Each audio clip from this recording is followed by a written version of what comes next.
Hey guys, welcome to Herding Little Cows to the Glory of God. Today is April 17th, 2023. We just did another video, so I remember. So anyway, I wanted to just talk about something, a thought that I had while I was showering kids and showering myself the other day. That's where mamas have their best thoughts, is in the shower, because you actually have time to sit and think. Or when you're awake in the middle of the night with a baby who's eating. Those are my two times to think.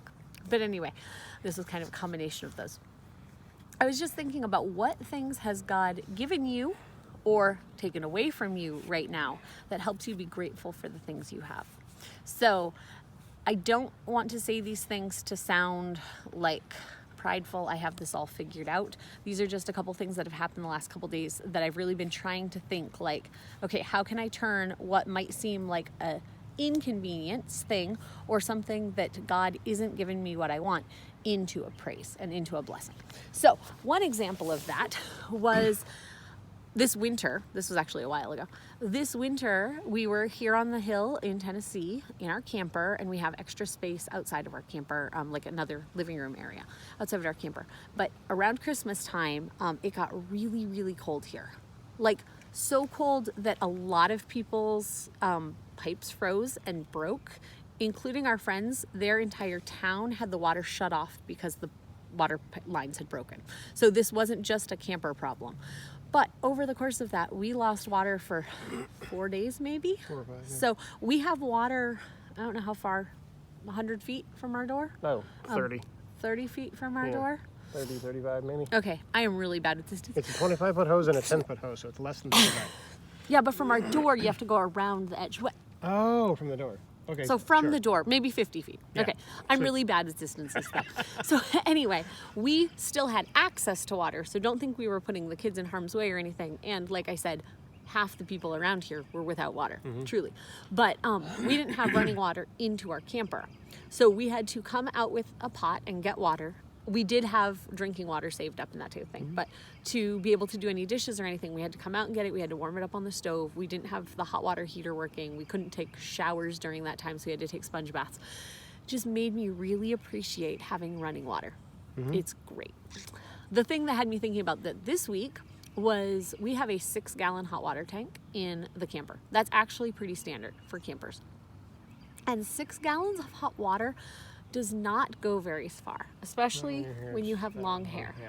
So to take a shower, I have to get my hair wet and then turn the water off so that I have time to shampoo, turn the water back on to rinse it, turn it off, put conditioner in, and then turn it back on to rinse it, just so that the water's not cold by the time I'm done rinsing my hair. That's how little hot water there is. So we can bathe, it's like fine, but it's like military showers.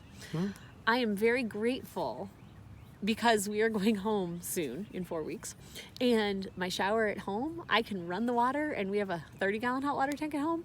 50. Like 50, yeah. I can take a shower and not turn the water off, and it's not gonna get cold, and it's very exciting.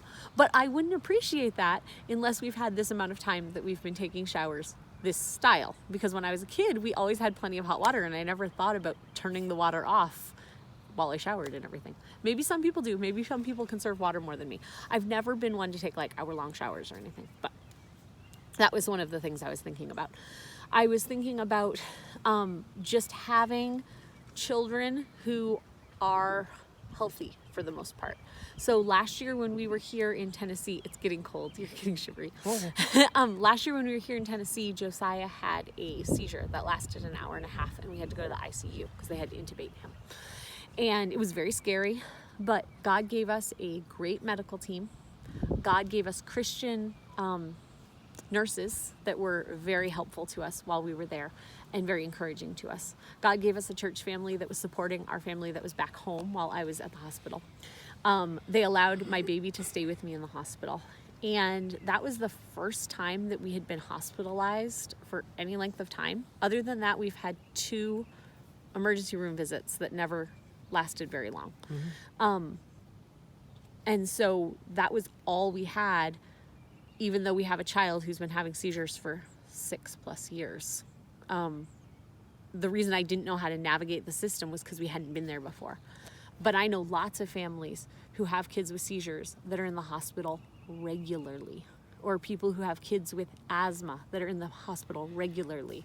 And the fact that we had never dealt with that before, I was just able to see all the blessings, even though sitting there, it seemed like, God, why have you put me in this place? I can still see blessings in it. One other example of this blessing was while I was telling my friend this story of what I was thinking about and how the idea with the shower and being able to just leave water on. I was sitting talking to her. All of the kids were done at church. We have potluck. All the kids were done. They were playing in the yard. I had just my baby on the porch. She's 19 months. And so I'm sitting there talking to this other mama, and I'm sitting and enjoying my cookie. And my baby decides to run off to the other side of the deck, which how the deck is at our friend's house, it like goes around a sunroom and then there's stairs on the other side. I knew he wasn't just going to tumble down the stairs because he's very good with stairs. I just didn't want him getting off the other side and going to run around and play without me knowing. So when he went, I could have been like, oh bummer, I have to put down my cookie, I have to stop this conversation, I have to whatever. But I realized that God gave me a child who knows how to walk. At 19 months, my son who has cerebral palsy didn't know how to walk. So that is a blessing. The other thing was God gave me a moment right there where I could work off some of those calories that I was eating in that cookie. And so those were both blessings that I could have taken it as a, oh, I have to leave this conversation, but instead I could look at it as a blessing. So that's just my challenge to you, is what can you look at in your life and turn it from something that might seem like an inconvenience or God not understanding your situation into a blessing. We're going to stop that video right here because Mark is shaking and it's getting cold.